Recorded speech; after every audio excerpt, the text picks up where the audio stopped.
Hey everybody, welcome to ASG Astronomy. This is going to be part 2 of our 3-part video series. If you haven't seen the video series, part 1 is going to be just an introduction to our Photon Cage. Part 2, we're going to cover how to set one up hardware-wise on the table. And then part 3, we're going to take a look at how to actually do tilting in Nina and Hocus Pocus and ASTAP and all of that. So you can kind of jump around to which video might be of best interest, and I'll kind of break it apart that way they're not quite as long. So this is part 2, how to set one up. You've purchased one of the cages.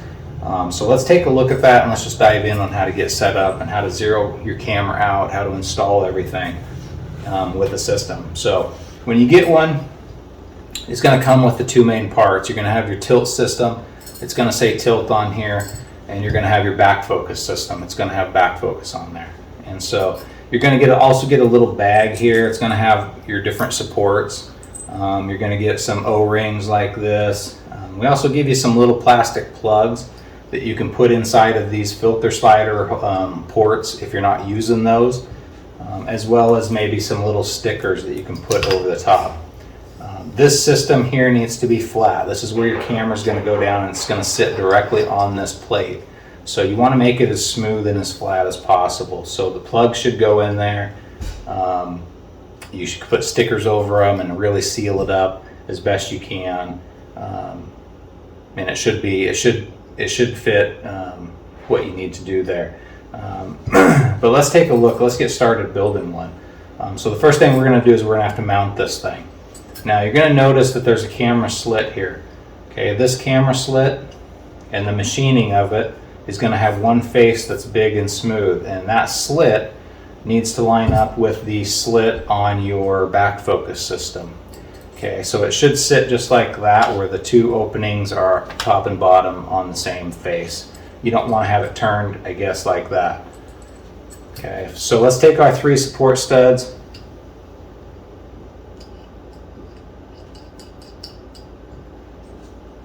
You'll find that you already have these 3 studs installed.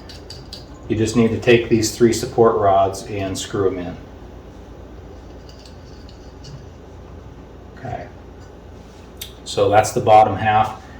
Now this side is going to have, you'll either have these little loose screws. They're going to have to be the ones that mount this to those studs. So what we need to do is separate these 2 rings. Okay. Now when you start using Allen heads, I like these round one, or these screwdriver type, rather than the big T handles.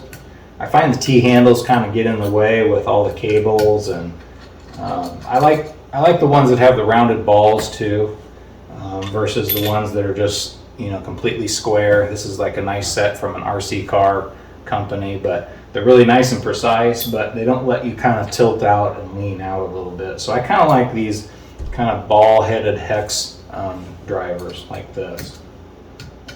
So all we're going to do is we're just going to undo the lock, the 3 back focus lock screws. And you can see they have little locks on them, so you know which is which. Okay, undo all the lockers, and that's going to give you access to these 3 holes.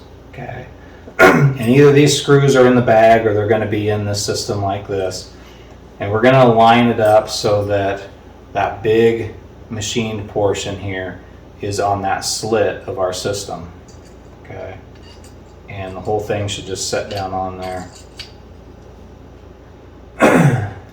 You're going to need 3 drivers to actually work with this thing: a 2 mil, a 2.5 mil, and a 3 mil.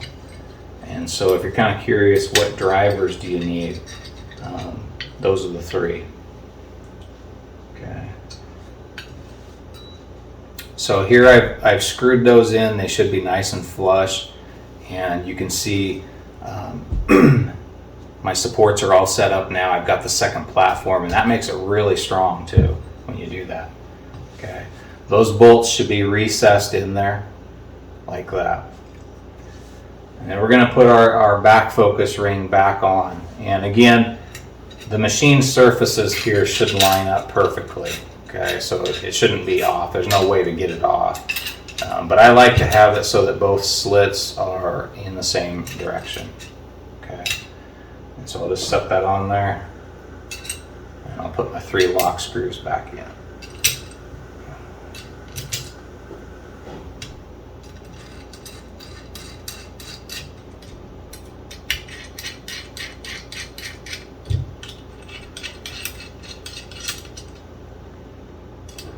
Okay, so now you've got the basic system built. Now let's talk about how do you get things installed here. And the first thing I like to do is I like to loosen up all the lock screws. So there's going to be 4 lock screws on the bottom, and there's going to be 3 lock screws on the top. And you're going to have to do this to get your camera in it. You can't slide your camera in with them tight. Even if you undo the clamp ring, you've got to be able to spread that aluminum ring open in order to get it in there. And I'm going to take a look at this little one here since I've already got a camera on it. Just going to unscrew and loosen up all my lock rings. Just a little. You just need to do maybe a turn. Just get them so it's loose. You should feel the system kind of wiggling around on the top and bottom. Okay. And your camera's going to slide out like that. Okay. Now, if you try to go to shove your camera in and you feel like it doesn't go in there really well, this little black desiccant port sticks out a little bit, especially on ZWO cameras. Okay. And we make a machine surface at that slit for that. Okay. It's just a little tiny cut on both of the clamp rings. Okay. The other rings, the bottom rings, are actually bigger, so the camera goes through those no problem. It's just the clamp rings that are exactly machined to fit around these guys. And so what you're going to do, you're going to have everything loose. It should move around a little bit, and that gives your ring room to move. And we're going to try to put our camera in, and if you feel like it's really tight, then make sure your clamp ring is loose, and you can even use a little screwdriver if you need to, and just kind of pry that open a little bit, and your camera should slide through there. Okay, you shouldn't have to force anything at all. But if you have all these tight, you're going to have to force it, and it's not going to work. So make sure you loosen up all the lock screws, and then you can just barely pry open that little slit until your camera falls through. Now, when you get to the bottom one, it's got a groove tube to line up with that desiccant port. So that desiccant port should always be facing right through this middle section. Now if you have a QHY camera, it's going to be different. You don't have that. You'll take off your desiccant port, maybe use a plug or something, and your camera should just go in anyway. But this, we're going to slide in there. And what you want to make sure you do is you bottom out the camera. You don't want the camera sitting up like this, and you don't want to say, well, I think that's good enough. It needs to go all the way down because it has to pass this bottom section, or else you're going to have light going in there. Okay, so it's got to go all the way down to the bottom, and you should be able to flip it over and actually verify that it's bottomed out in there. Okay, we want to get the camera all the way down on the face. Okay, once we know it's down in there, then what we can do is we can just snug up all of our lock bolts.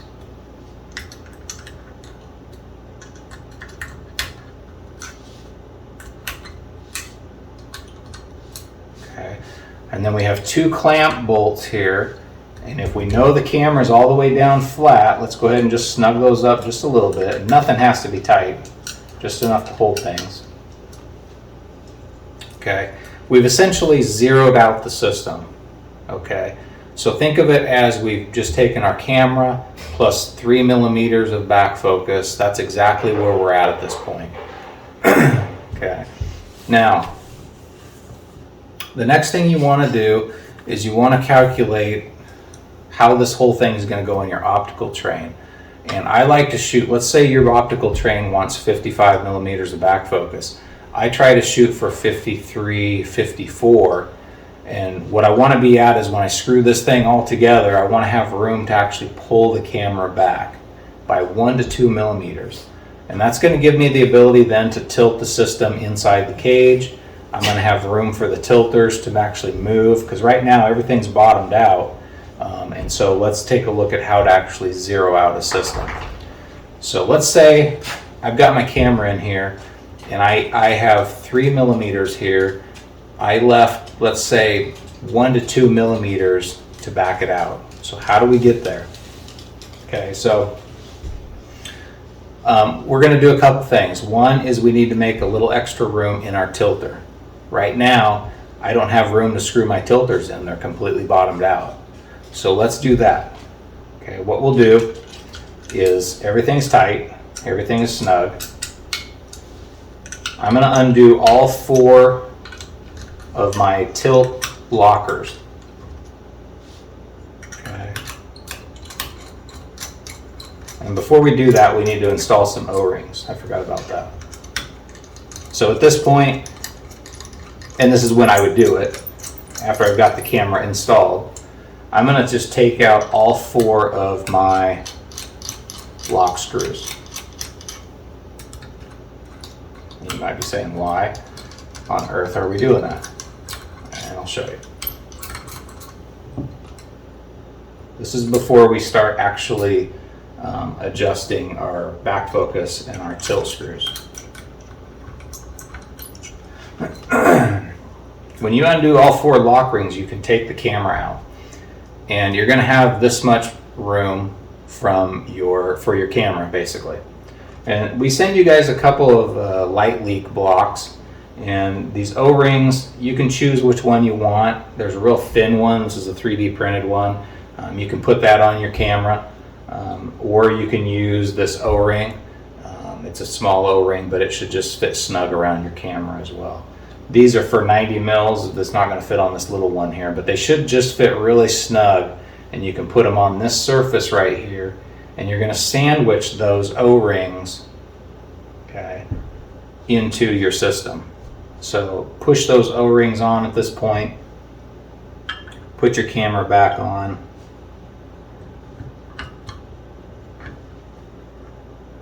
okay, and it should fit nice and tight.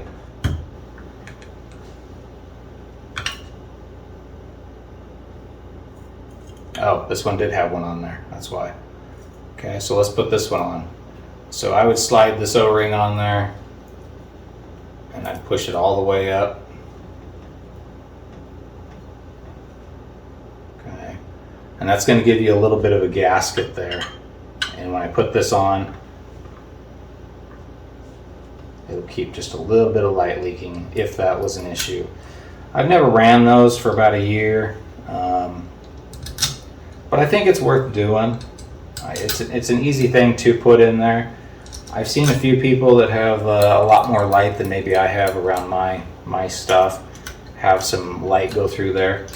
So I think it's worth doing. At this point, it's easy to do, and I provide them with you with the device. So we're just going to screw all these lockers back in.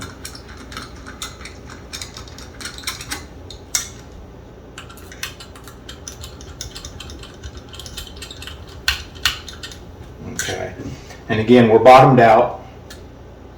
Camera's all the way at the bottom. We know we're exactly 3 millimeters. You'll have to do the measurements on your system. So if you're at 55 millimeters for entire optical train, this is maybe putting you at like 53, 54. So let's say we know we need to move back up a little bit. Let's say we need to move up 2 millimeters to get to that perfect back focus that's recommended. So first one we want to do is we want to actually give ourselves 1 millimeter for tilting adjustment, and we want to give ourselves 1 millimeter for back focus adjustment. So I'm going to undo all 4. I'm going to undo all 4 of my lock bolts on the tilt plate. And what I would do is I would screw in the tilters just a little bit. Now there are 120 threads per inch, and so if you screw them in 5 turns, that's going to be 1 millimeter. Okay, every turn is about 0.2 millimeters. So I take each one and do it consistently. 1, 2, 3, 4, 5.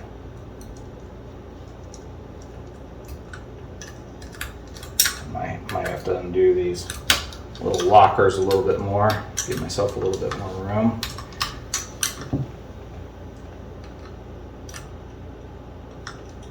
One, two, three, four, five.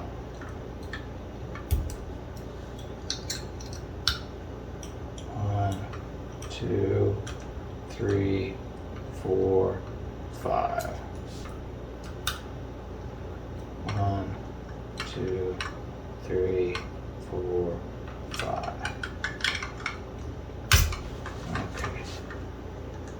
So what I should have done there is I should have screwed each of them in 5 full turns, and that means I just moved my camera 1 millimeter. Okay, and I can verify that. I can look in there and I can say, okay, now I got a little bit of space in there. Once you start bringing the camera back up, you kind of lose track of where it's at, and so it's important to kind of keep track at the very start. Okay, you can also go around and put some shims in here if you wanted to, and you could actually lock this thing down on shims. Things like credit cards work really good. You can actually get really precise with credit cards. I think they're typically about 0.8 or 0.7 millimeters if you use credit cards. Okay, so now I've gone from, let's say, 53. I've backed this thing out 1 millimeter, and I'm now at 54. Okay, now we want to adjust the back focuser. You can see the plates are completely squished together. I don't have any room to move anything. And so what I'm going to do is undo my lower clamp ring. Okay, and that's going to allow the camera to slide up and down. And I'm going to take a look now. I always leave this top back focus locker on. It won't ever move. And so now I'm going to come up here to my back focus, and I'm going to do the 3 lockers. Okay. Now these are 1/2 millimeter threads, so you just need to do 2 turns.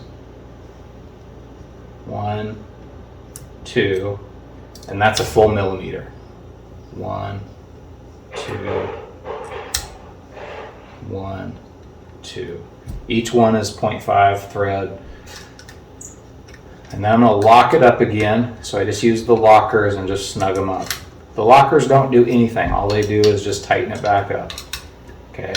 The actual adjusters are the ones you kind of keep track of. Now, you can see I've opened up now. There's a gap of 1 millimeter. And if I look in here, I've actually moved the camera. It pulled that camera up 1 millimeter. Okay. And once I'm done, I can lock this lower lock ring again. Now everything's locked. All the lockers are done.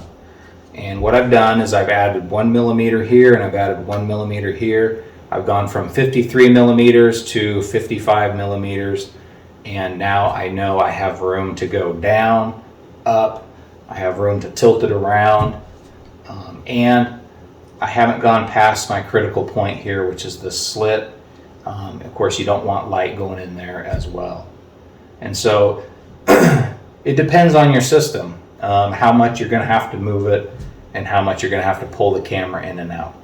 Like I said, I always take whatever my actual scope is. Maybe it's a Raza, like it's 29 millimeters.